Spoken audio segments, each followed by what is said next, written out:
المنتخب التونسي يواصل تألقه في تصفيات كأس العالم، ويستعد لخوض الجولة الأخيرة أمام منتخب ناميبيا في مواجهة ينتظرها عشاق نسور قرطاج، رغم أن بطاقة التأهل إلى المونديال قد حسمت بشكل رسمي لصالح تونس.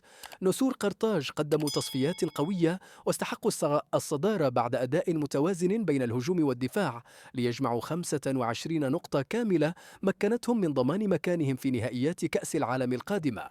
في المقابل، ما زال منتخب ناميبيا يتمسك بالأمل، إذ يحتل المركز الثاني ويبحث عن نتيجة إيجابية قد تمنحه فرصة اللعب في الملحق المؤهل للمونديال.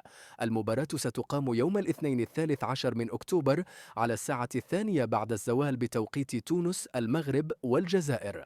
مواجهة تبدو على الورق سهلة لنسور قرطاج، لكنها تبقى مهمة للحفاظ على الروح الانتصارية وإثبات الجاهزية قبل الحدث العالمي المنتظر.